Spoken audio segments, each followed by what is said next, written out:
Hello, my goddesses. My name is Sherry Kumar of thegoddessprinciples.net, and today I wanted to answer a reader question about how to meditate.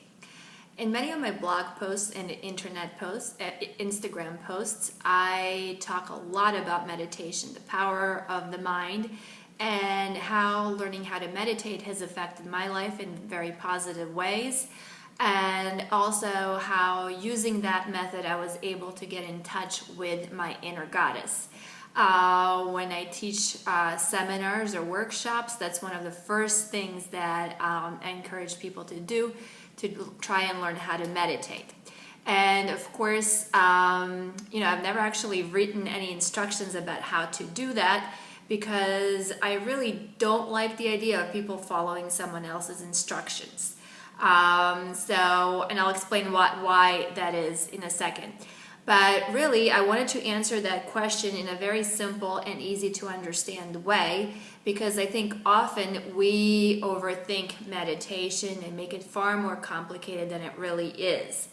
Also, I think that there's a lot of bad information about meditation, both on the internet and in the media. And I really would like to urge you to think for yourself when it comes to this process. Think about it. Your mind is your own. You own it. Can somebody teach you how to use it? Did somebody teach you how to use it when you were a kid? No. You embarked on experiencing and experimenting this world all by yourself. You learned through trial and error. You made a lot of mistakes. You got hurt. But eventually you learn how to think for yourself and how to use your mind all by yourself. So I'd like to try to get you to shift your focus from learning about meditation, practicing any specific types of techniques, following somebody else's instructions, or needing guidance on how to do it, and just go ahead and do it. You already have the capacity to meditate. Nobody has to teach it to you. Every single person is born with the ability to do it. You just have to learn how to exercise your mind into the process. So one of the first questions that I get on the subject is how to get started. Really, the first thing I want to teach you is what not to do. Please don't buy books on the subject. Try not to analyze the process. There are many books written about how to do it, everything by the Dalai Lama to various Hindu and Buddhist theories, philosophical aspects of meditation, religious aspects of meditation, scientific evidence for or against meditation. Really, the more I was trying to learn about meditation, the more I was going in the opposite direction of where I needed to be. So meditation is something that's very subjective, it's very personal, and it applies differently to different people. When you think about it, it's all about accessing your own mind. How can anybody show you what's inside your mind? How can anybody guide you into your mind? How can anybody tell you what you should see and what you will experience when you get there? The mind has a billion different pathways. Science has already discovered them. But each of those pathways is your own personal path.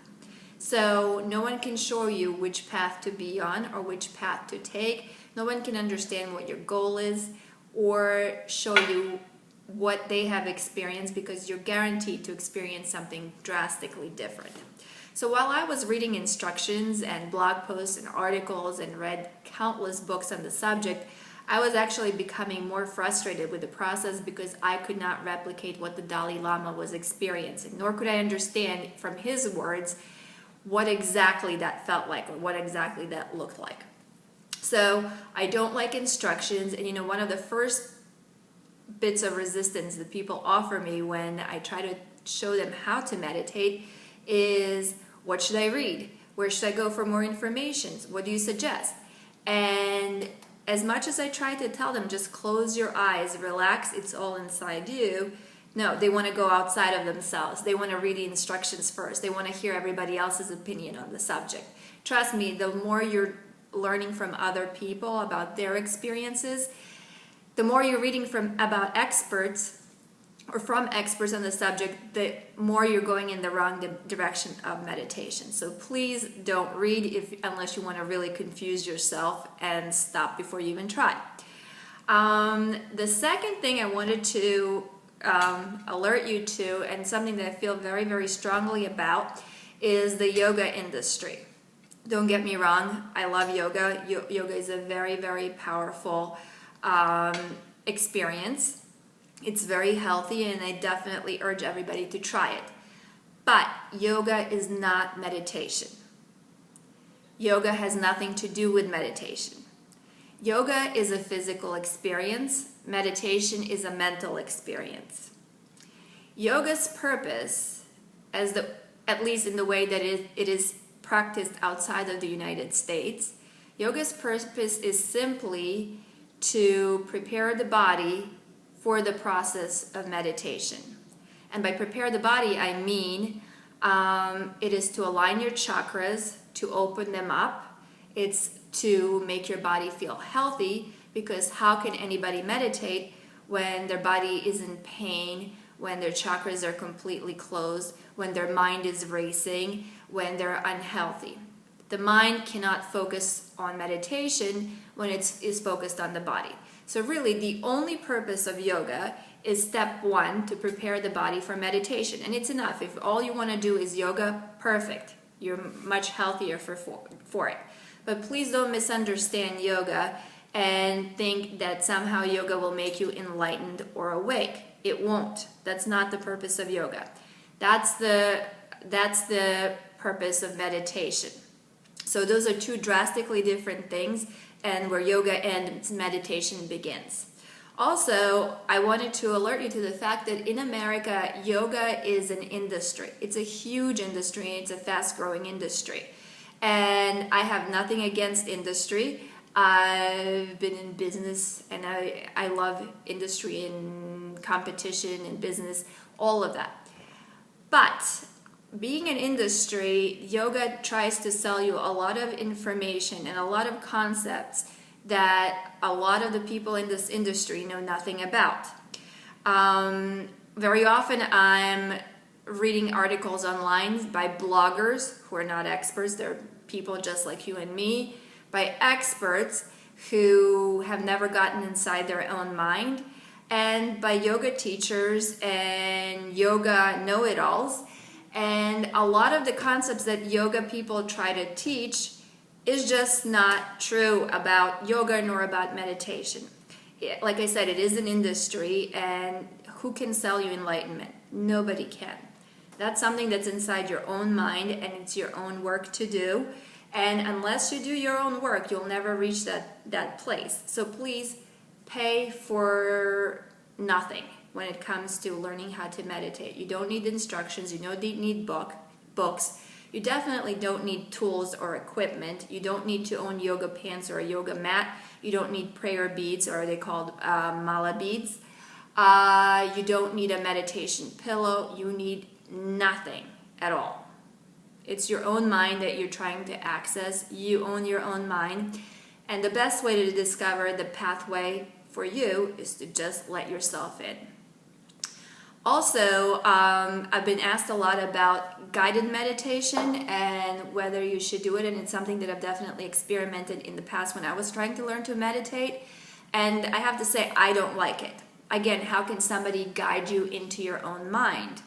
At the most, those guided meditations, tapes and CDs I was listening to got me to relax. And relaxation is definitely important before you get into meditation, but it does not get you into that state. Meditation is a state of mind, it's a state of being, and you can only access it yourself. If I tell you to relax and pretend you're on a beach and listen to splashing waves, well, that image, that scene could have two different effects on different people. Some people might find that very relaxing and easily slip into that more suggestive state. Other people find that scene very disturbing. Imagine if you hate water. Imagine if you get sunburn. Imagine if you have a fear of drowning. Well, that scene of an ocean or water splashing on the shore is not going to have the same effect on a person who doesn't like beaches or sunshine as on a person who finds that very relaxing. So buying one tape to get you into that place is just not going to do it for most people, but definitely it will only get you to a state of relaxation. I've never been able to access the meditative state using guided meditation. And again, you don't need to pay anybody to get you in there. So how to meditate. One of the first things that you need to learn how to experience is an empty mind. And I'm going to teach you a simple technique on how to do this, and this is really the only thing I've ever learned about meditation that was of any use to me at all.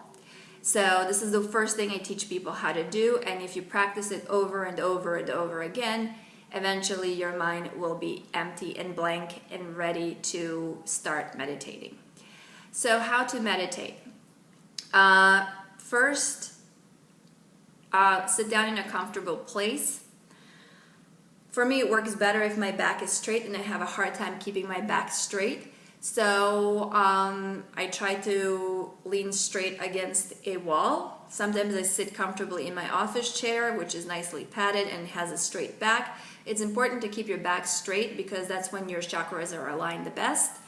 It's not necessary to sit in a lotus pose. As a matter of fact, I never do because I simply can't get into that pose. So you can cross your legs, you can keep them in front of them, you can take off your shoes and keep them on the ground. You can meditate in nature by sitting under a tree with your feet in the grass, whatever works for you. But don't worry so much about poses. It's not about the poses.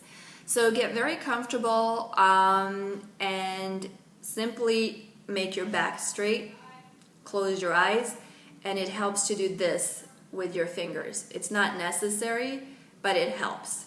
You've seen pictures of Buddha holding this pose with his hands, and some people use 3 fingers instead of 2, putting 3 fingers into what they call a trinity. The energy that goes around your fingers is actually that focuses you better into a meditative state. I do it because it works for me. You don't need to do it. Don't worry too much about the details. So do this, close your eyes, and now the only goal you'll ever have in meditation is to simply get into that blank state. How to do it? The first thing that happens when you close your eyes and try to make your mind blank, you'll see that your mind cannot be blank. A thought will rush in immediately. So what to do with that thought? If you try to cancel that thought, delete it, fight against it, push it out of your head, you will find that that thought gets bigger and bigger and bigger and stronger and stronger and stronger, and you cannot eliminate it. So the best thing to do is allow the thought to come in. Now imagine that your forehead is a giant movie screen. So with your eyes closed, take the thought and project it onto your movie screen. With your eyes focused on that movie screen, watch your thought. Watch the thought with your eyes. As you watch that thought, you'll realize that the thought slowly disappears. The thoughts we watch simply disintegrate, and we can no longer force ourselves to watch it. The thought just goes away. As the thought disappears, you might find yourself temporarily, maybe for just a few seconds, into a blank mind state. Cool. Now, most people will get another thought right away, and then another thought will come inside their mind. Again, allow it, accept it, welcome it. Once the thought is in your head, project it back onto your movie screen, watch your thought, and as you watch it again, the thought will disappear. So practice that over and over and over and over again until there simply are no more thoughts. That could take you a few minutes, it could take you hours, but just this practice will get you into the first step of meditation, and that is the blank mind. If the only thing you can achieve is a blank mind, great, you're meditating already. You don't really need to do anything else. As a matter of fact, it's not a good idea to have a goal when you get into meditation. Some different people have different goals and they have different experiences, and you will not be able to experience everything that other people experience. So don't even try. One thing that I want to teach you about meditation is that effort kills meditation. Trying to make something happen kills meditation. It stops the process. It will pop you out of meditation. So try nothing, don't effort at all. Instead, simply allow things to happen and see what happens. If you want to increase something or make it come forward even more, you have to enjoy it. So as you make your mind a blank, enjoy the blankness. Enjoy the stillness. Enjoy the peace. Enjoy the quiet. The purpose is simply to enjoy, and don't look for any other purpose at all. Try nothing when you're in a meditative state. If you can enjoy that state, or what I call if you can bliss in that state, you're really meditating. This is it. And this should really be your only goal, is to just bliss in that state. What happens next and what happens afterward really depends on your own path, and the path will present itself to you. So you don't go into meditation with a goal to reach enlightenment. You don't go into meditation with a goal to open your third eye. You don't go into meditation with the hopes of learning how to channel or become clairsentient, claircognizant, whatever.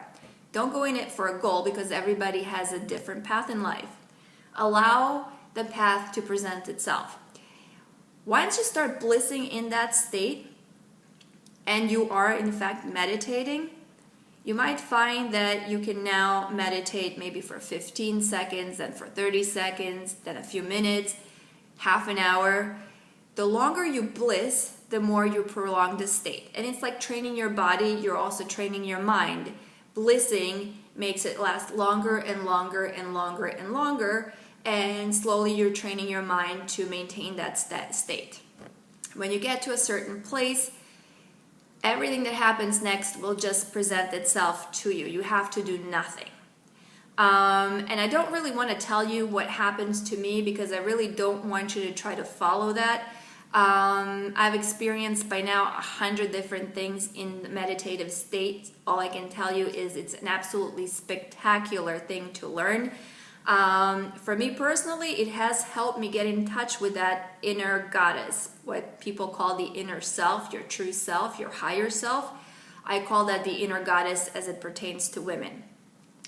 And that was one of the first things that I realized. But really, in the first stages of the meditation, I learned that I can control my reactions to things. I have calmed my nerves. I have calmed anxiety. I had calmed a lot of stress issues. It completely changed my personality. I'm a much nicer and kinder person now. Nothing bothers me. Nothing stresses me out. I'm in a very, very even-centered state at all times.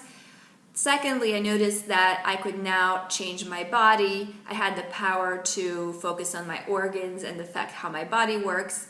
Third, I noticed that I was able to beat 3 very major diseases, health conditions that I had previously been treating with strong medication. I no longer needed it because I knew how to refocus my mind on my body and my health in that perfect state. Fourth, I started to notice very higher mental states. Those mental states that sometimes people ridicule because we read about them in fiction, we read about them in spiritual magazines, and believe me, I was never spiritual, I was never religious, I have no religious background at all, so for these things to happen to me was kind of like a shocking experience. But also, you know, the more you do it, the more you experience, the more you open up, the more you become a sponge for. And really, there's absolutely nothing you need to do this.